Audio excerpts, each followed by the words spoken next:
지난주에 저희 어머니 장례를 치르면서 이제 새삼 깨닫게 된 것이 참 많이 있었습니다. 어머니가 얼마나 소중한 존재인가. 이 세상에서 어머니라고 하는 이름보다 소중한 이름은 없습니다. 이 세상에서 가장 귀한 이름이 이제 어머니라고 하는 이름입니다.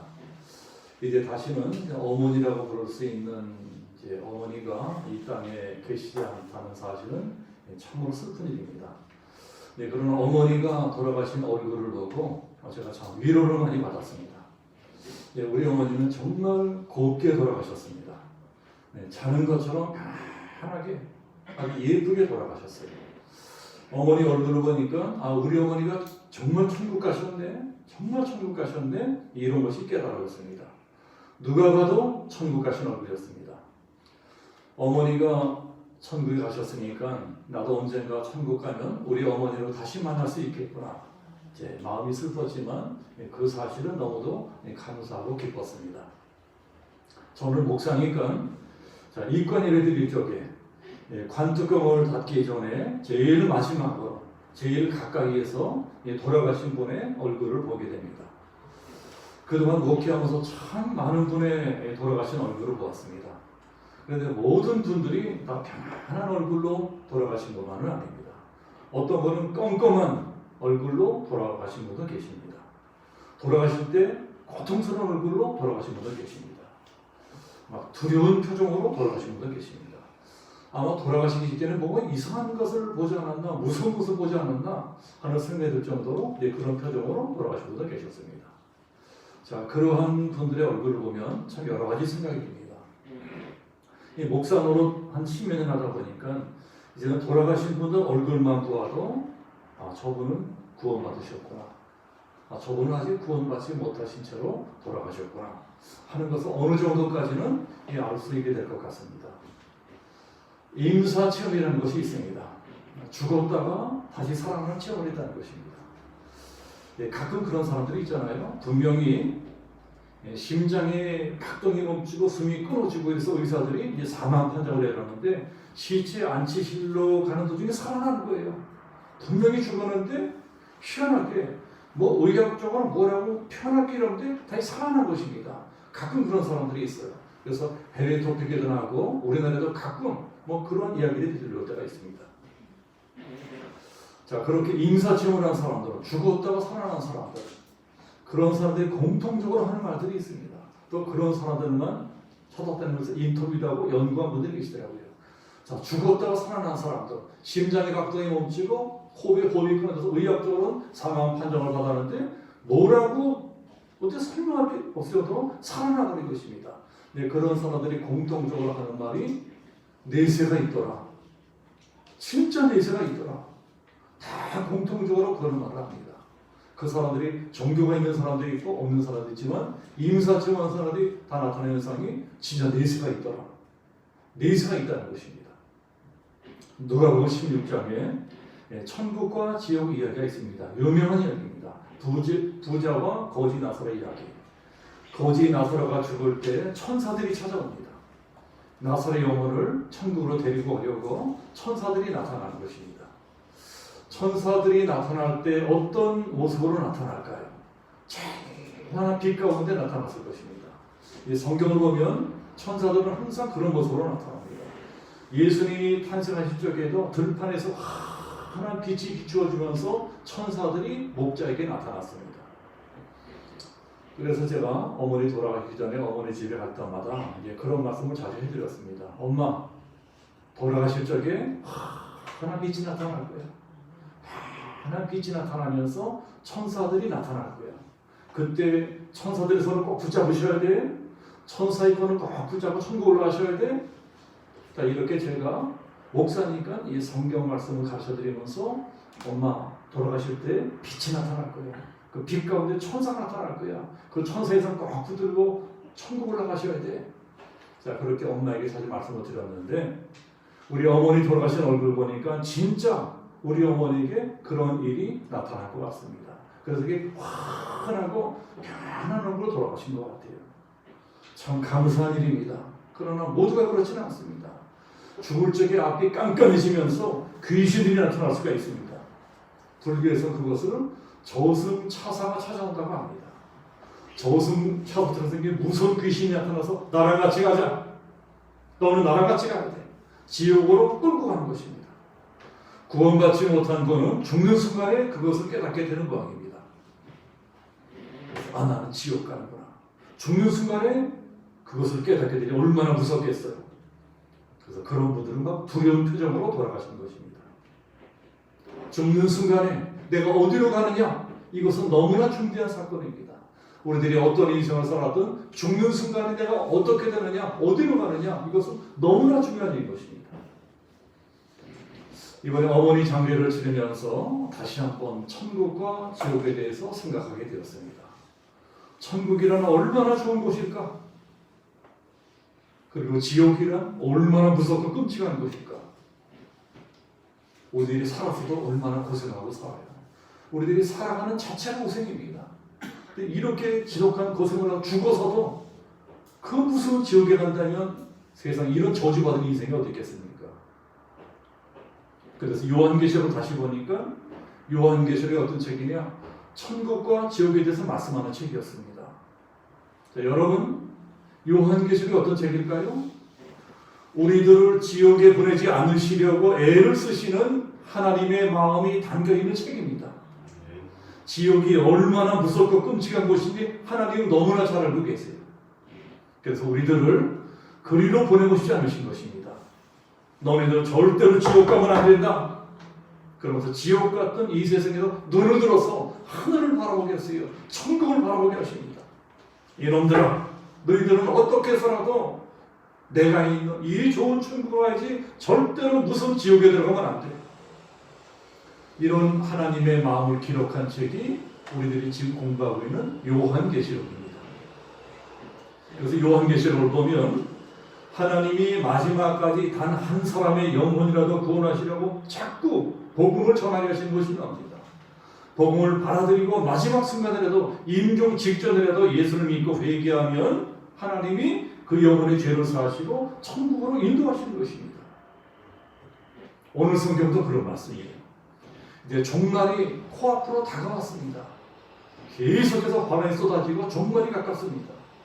그런데도 하나님께서 끝까지 복음을 전하게 하시는 것입니다. 끝까지 한 사람이라도 구원하려고 하십니다. 전전주에 우리들은 하나님께서 요한에게 복음을 전하는 사명을 주시는 말씀을 배웠습니다.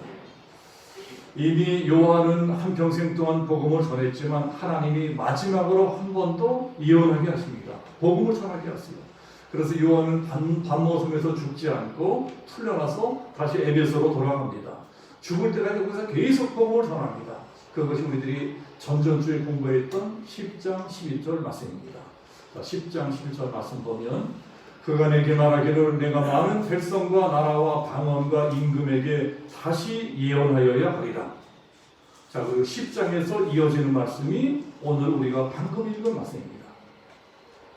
자, 11장 1절을 보면 지팡이 같은 갈대를 주면서 성전을 청명하게 하시는 말씀이 나옵니다. 자, 갈대가 뭘까요? 자, 갈대는 우리 식으로 말하자면 장대라고 생각하시면 됩니다. 장대.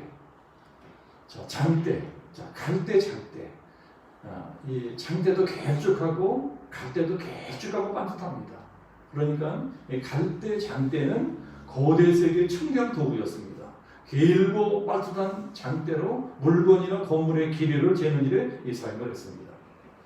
이제 장대로 성전을 측량을 하시는데 그렇다면 자, 그것이 어떤 성전일까요? 성전하면 물론 예루살렘에 있는 성전입니다.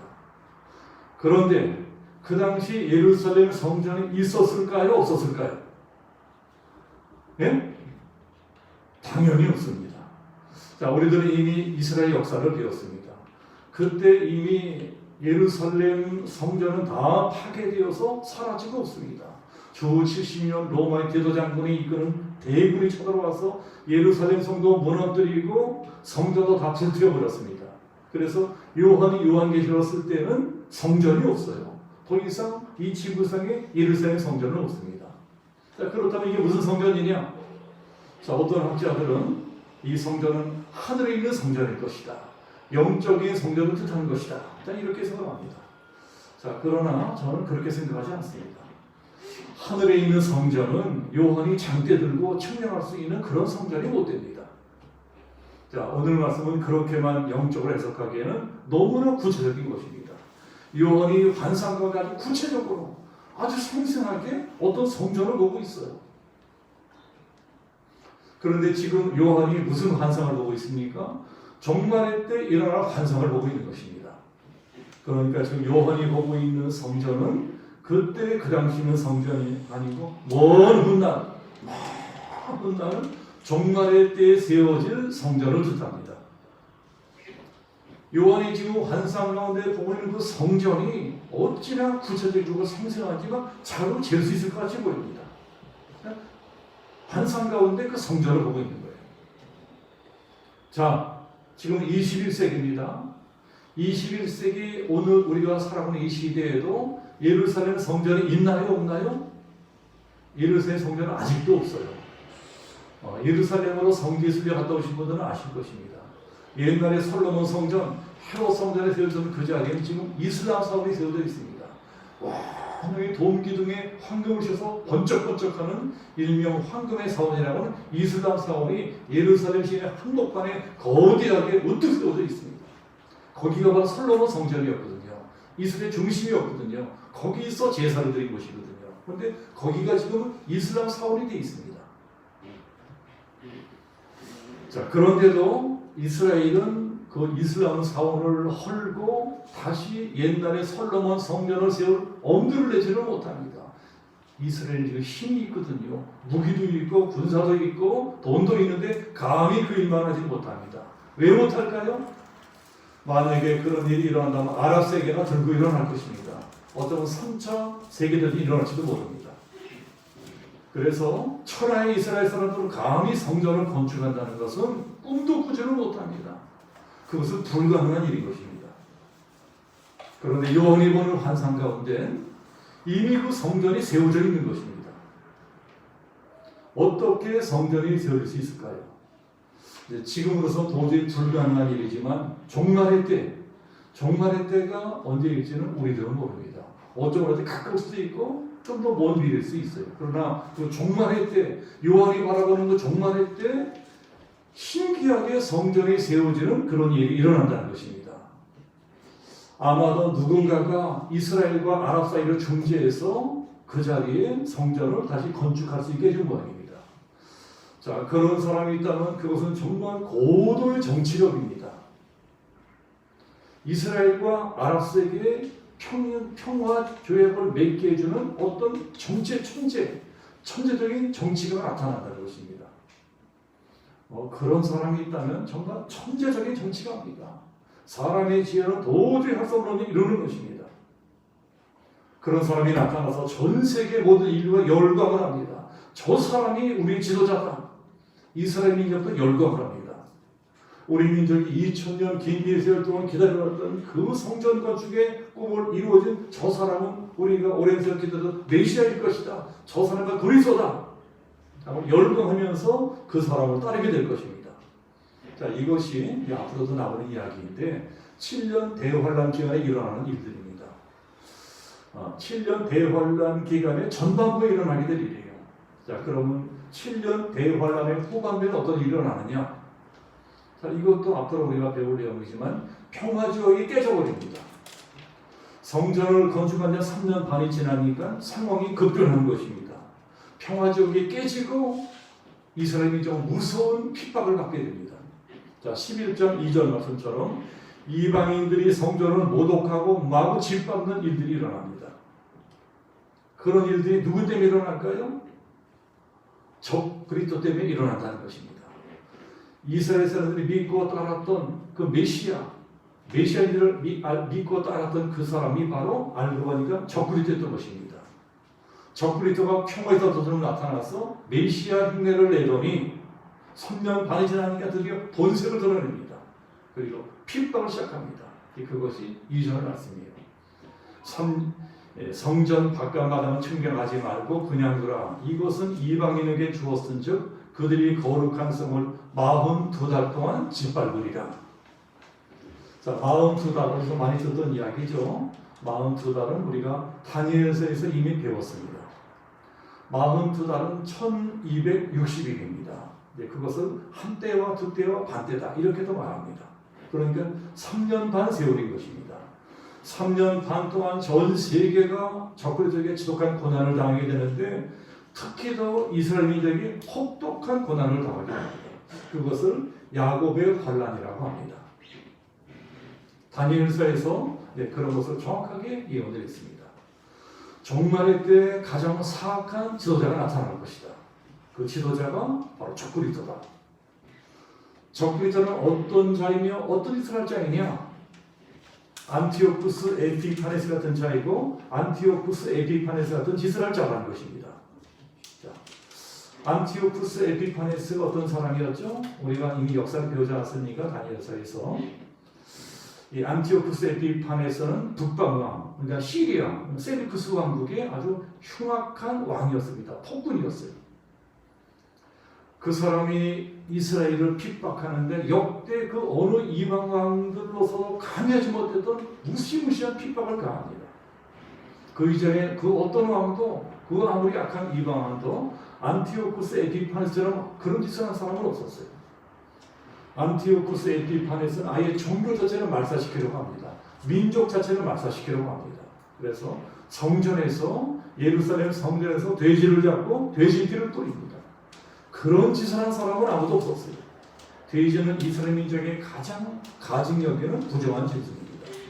그 성전에 돼지 피를 뿌리는 것입니다. 돼지를 잡아 제사를 드리게 하는 거예요.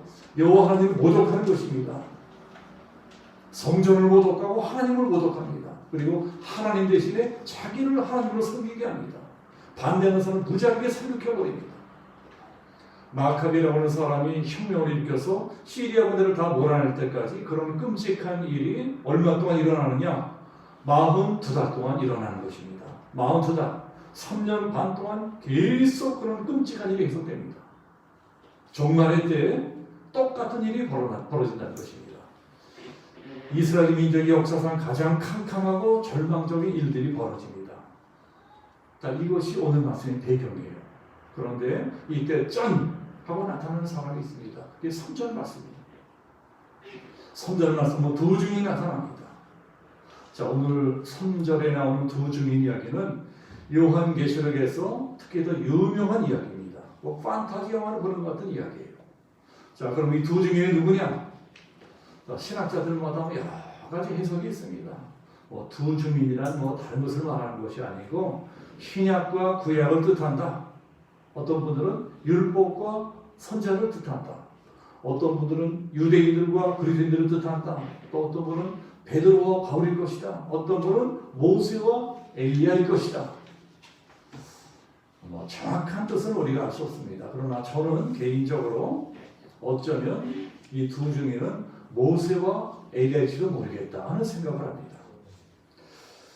오늘 말씀은 그저 추상적이고 영적으로만 해석을 하기에는 너무나 구체적인 것입니다. 오늘 성경에 나오는 두 사람은 이 두 증인은 아무리 봐도 이 사람들은 사람이에요. 그냥 신약이나 구약을 뜻한다, 율법이나 선자를 뜻한다 이런 식으로 해석하기에는 너무나 구체적으로 자세하게 설명을 해놓은 것입니다. 이 두 증인이 사람이라면 어떤 사람들이냐? 자, 4절에 보시면 두 감람나무와 두 촛대 같은 사람이라는 것입니다. 두 감람나무, 두 촛대, 이것도 사실은 이 구약 성경에 다 나오는 이야기입니다. 여기에 여러 가지 영적인 해석을 할 수가 있습니다. 그러나 제가 가장 쉽게 말씀을 드리자면 감람나무 기름을 짜서 촛불을 밝히는 것을 생각하시면 됩니다. 기름을 짜서 감람나무 기름을 짜서 촛불을 밝히는 것입니다. 그러니까 이 두 사람은 캄캄한 시대, 절망적인 시대에 어둠을 밝히는 등불 같은 사람이라는 것입니다. 깜깜한 종말의 시대에 마지막으로 복음을 전하는 선지자들이 두 사람이에요. 그래서 선절에 보면 선지자들이 입는 굵은 베옷을 입고 복음을 전하는 것을 볼 수 있습니다. 자, 얼마 동안 전해요? 1260일 동안 전합니다. 한 때와 두 때와 반 때, 42달 동안 예언을 합니다. 이것이 바로 7년 대환란의 후반부입니다. 이 종말이 오기 직전 상황이에요. 마지막 때까지 한 사람이라도 구원하시려고 하나님이 보내신 전도자들이 이 사람들입니다. 이때라도 두 증인이 전하는 복음을 받아들이고 회개하면 구원받는 것입니다. 지금이라도 회개하면 천국 갈 수 있는 것입니다. 자, 그래서 오늘 성경에 나오는 두 증인의 모습을 보면은 구약 성경에 나오는 모세와 엘리야를 많이 닮았습니다. 자, 3절 말씀 보면 하나님이 두 증인에게 권세를 주셨다고 하시는데 그 권세를 보면은요 바로 구약 성경에서 모세와 엘리야에게 주셨던 권세예요. 엘리야를 일명 불의 선지자라고 합니다. 엘리야가 갈멜산에서 기도하니까 하늘에 불이 떨어집니다. 하늘 불이 떨어지고 엘리야가 바알 무당들 아스라마 다 전멸시켜 버립니다. 5절에도 그 비슷한 말씀이 나옵니다. 두 증인을 해치러 가는 사람들이 불로 멸망당하는 것이 나옵니다. 엘리야가 아니라 똑같이 하는 것입니다. 6절에도 권능을 받아서 하늘을 닫고 비가 내려오지 못하게 하는 사건이 나옵니다.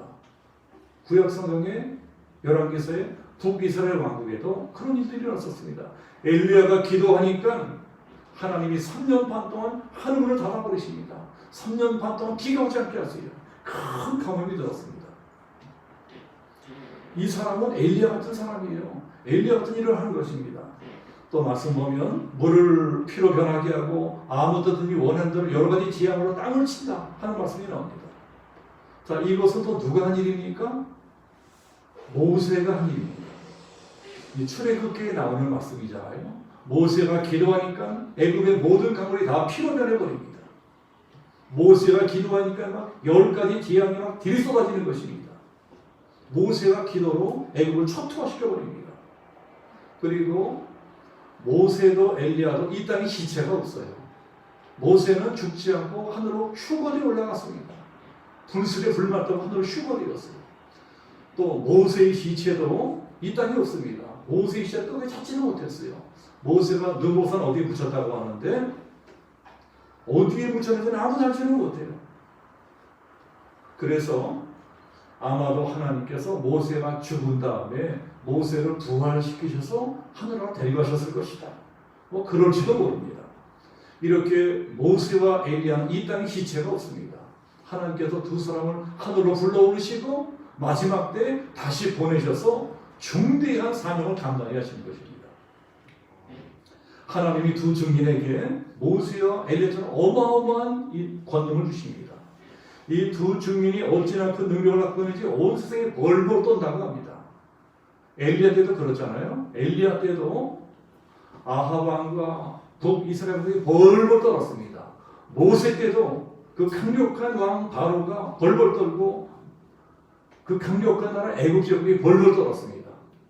그런 권능으로 두 증인이 적그리스도와 싸운다는 것입니다. 적그리스도가 통치하는 악한 세계와 싸웁니다. 이런 이야기들을 상상해서 뭐 판타지 만화라든가 판타지 영화를 만든다면 참 재미있을 것 같습니다. 이 두 증인이 어찌나 잘 싸우는지 적그리스도까지 뭐 쩔쩔매고 그렇게 되는 거 아니에요. 자, 그렇게 이 두 증인이 열심히 싸우면서 또 한편으로는 열심히 예언을 하고 복음을 전하고 있는데 7절에 보면 어떤 일이 벌어집니까? 7절에 보면 뭐라고 나오는 거 아니? 그들이 그 증언을 마칠 때 무정행으로부터 올라오는 짐승이 그들과 더불어 전쟁을 일으켜 그들을 이기고 그들을 죽일 터인즉, 자, 무정행은 지옥이죠. 지옥에서 사탄이 나옵니다. 사탄이 짐승에 들어가는데 그 짐승이 적그리스도예요. 그러니까 이 적그리스도가 사탄의 권세를 받아서 엄청난 권능을 행하는 것입니다. 그 사탄의 권능을 받은 적그리스도와 싸우는 사람들이 두 증인이에요. 근데 최종적으로는 어떻게 되느냐? 적그리스도가 이긴다는 것입니다. 적그리스도가 마침내 두 증인과의 전쟁에서 이기고 두 증인을 죽입니다. 자, 이것이 7년 대환란 제일 끝부분에 일어나는 일입니다. 두 증인이 마침내 죽임을 당하는데 어디서 죽느냐? 큰 성에서 죽는데요. 자, 큰 성이 어딜까요? 당연히 예루살렘입니다. 어떻게 예루살렘이라는 걸 알 수가 있느냐? 자, 8절 끝에 보면 이런 말씀이 있죠. 그들의 주께서 십자가에 못 박힌 곳이라. 예수님은 예루살렘에서 십자가에 못 박혀 죽으셨습니다. 그런데 종말의 때 예루살렘이 어떻게 변했느냐? 소돔같이 변해있고 애굽처럼 변해있다는 것입니다. 너무너무 타락한 도시가 되어 있다는 것입니다. 적그리스도가 예루살렘을 철저하게 짓밟았습니다. 두 주민이 적그리스도에게 짓밟힌 예루살렘 성을 지키려다가 장렬하게 순교를 당합니다. 순교당한 시체가 길가에 버려졌대요. 그런데 적그리스도가 그 시체를 장사시켜 주시지 않습니다. 그냥 길가에 버려두고 있는 것입니다. 길가에 버려두고 사람들이 구경을 시킵니다. 자, 9절 보면 백성들과 족속과 방언과 나라 중에서 그 사람들이 그 시체를 사흘 반 동안을 보며 무덤에 장사하지 못하리로다. 그만큼 적그리스도가 두 주민에게 치를 떨었다는 것입니다. 나를 대적한 저 두 놈의 최후를 보라 하고 전 세계 방송국들을 다 불러들여요. 전 세계 방송국들 CNN 기자부터 다 불러들이고 카메라 기자 다 불러들여가지고 생방송으로 중계하게 하십니다. 중계를 하게 합니다. 두 주민의 죽은 모습을 3일 동안 방송을 한대요. 10절을 보면 적그리스도만 좋아하는 것이 아닙니다. 전 세계 사람이 다 좋아한대요. 두 주민이 죽은 것을 보고 세계 사람들이 어찌나 기쁜지 크리스마스 때처럼 서로 막 예물을 주고받고 좋아했다고 합니다. 그만큼 그때 사람들의 마음이 강팍해져 있다는 것입니다. 두 주민이 전해주는 복음의 말을 듣기 싫어하는 것입니다. 듣기를 지긋지긋해요. 당신들 이제라도 예수 믿지 않으면 다 심판받고 지옥 간다. 그런 말을 끔찍하게 듣기 싫어한다는 것입니다. 듣기 싫어하는 말만 골라는 두 주민이 너무나 미웠지만 이 두 주민이 큰 권능을 행하니까 두려워서 벌벌 떨며 살았습니다. 그러다 두 주민이 죽으니까 너무너무 좋은 거예요. 전 세계 축제가 벌어진대요. 우리끼리 마음 편하게 살 수 있게 되었다. 춤추고 술 먹고 난리가 벌어지는 모양입니다. 그런데 그러다 이제 3일 반이 지나니까 또 세상이 뒤집어질 만한 일이 일어납니다. 생방송으로 전 세계가 지켜보는 가운데 두 주민이 다시 살아나는 것입니다. 생방송을 하고 있는데 죽었던 시체가 꿈틀꿈틀하더니 이 두 주민이 벌떡 일어나는 거예요. 다들 기절초풍할 것입니다. 자, 11절 보면 3일 반 후에 하나님께로부터 생기가 그들 속에 들어가매 그들이 발로 일어서니 구경하는 자들이 크게 두려워하더라. 그리고 전 세계가, 전 인류가 생방송으로 지켜보고 있는 중에 하나님께서 두 주민을 휴거시키십니다. 자, 12절 보시면 하늘로부터 큰 음성이 있어 이리로 올라가라 함을 그들이 듣고 구름을 타고 올라가니 그들의 원수들도 구경하더라. 예수님이 하늘로 올라가신 것처럼 엘리야가 하늘로 올라간 것처럼 하나님께서 온 천하산에 다 보는 가운데 자, 이것이 구원이다. 이것이 휴거다. 천국의 실지함을 두 주민한테 보여주시는 것입니다. 전 세계가 생방송으로 지켜보는데 두 주민이 살아나서 천국 들림받아 올라가는 것입니다. 이것이 진짜 구원받을 마지막 기회입니다. 이 놀라운 광경을 보면서 하나님께 돌아오라고 하나님 마지막 기회를 주시는 것입니다. 자, 이 일은 마지막으로 15절 아래부터 보면 천사가 7째 나팔을 불어요. 7째 나팔을 보면 세상이 다 끝장나는 것입니다. 종말이 오는 것입니다. 7째 나팔을 불기 직전에 하나님이 마지막 기적을 일으켜 주십니다. 너네들이 이제라도 이 기적을 보고 돌이켜 회개하면 구원받을 것이다. 근데 어떻게 됩니까? 그런 기적을 보면서도 믿지 않는 사람은 끝까지 믿지 않습니다. 우리 인간들이 얼마나 독한 존재인지 몰라요. 안 믿을 사람은 세상을 기적에서 절대로 믿지는 않습니다. 자, 그래서 하나님께는 마지막으로 한 번 더 충격요법을 쓰십니다. 자, 13절을 보면 지진을 일으켜서 막 땅을 찌 흔드십니다. 전 세계가 지켜보는 가운데 예루살렘 성에 지진이 나서 도시 10분의 1이 파괴되어버리고 7천 명이 깔려 죽습니다. 그러니 사람들이 생방송으로 텔레비 보다가 얼마나 놀랬겠습니까? 다 놀래 자빠질 것입니다. 그런 일이 일어난 다음에야 남은 자들이 두려워하여 영광을 하늘의 하나님께 돌리더라. 자, 남은 자들. 자, 남은 자들이라는 말씀이 나오죠. 이때까지 그래도 남은 자들이 있었다는 것입니다. 그래도 마지막 순간까지 구원 얻을 사람들이 남아 있었다는 거예요. 물론 그 숫자는 얼마 되지 않을 것입니다. 그래도 그 사람들까지 빠짐없이 하나도 빠짐없이 다 구원하시려고 하나님께서 두 증인을 보내십니다. 어떻게 하든 한 영혼이라도 더 구원하시려고 전도자들을 보내는 것입니다. 자, 우리들이 요한계시록을 잘 봐야 될 것입니다. 요한계시록은 무조건 때라고 쓰고 무조건 심판만 하고 그런 책이 아닙니다. 오히려 반대입니다.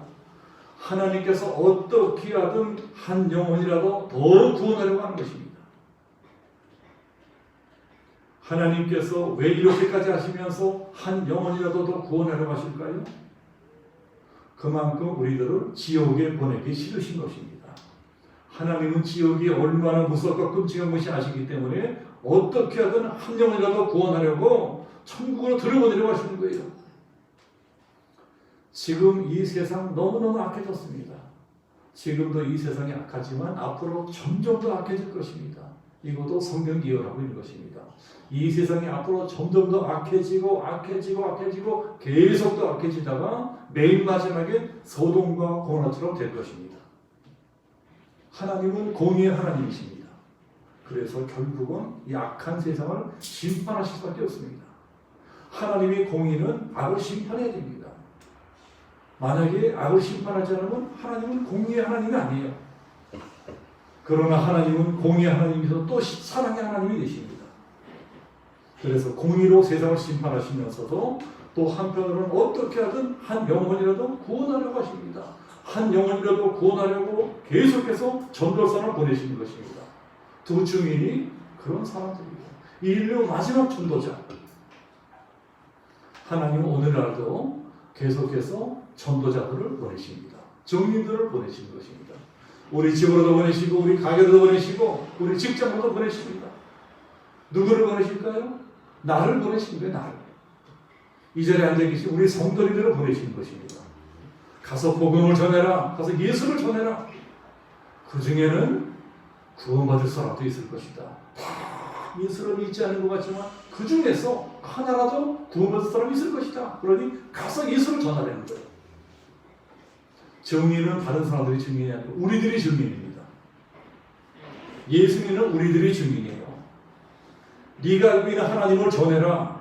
네가 믿고 있는 예수를 전해라. 하나님을 알고 있는 우리들이 증인입니다.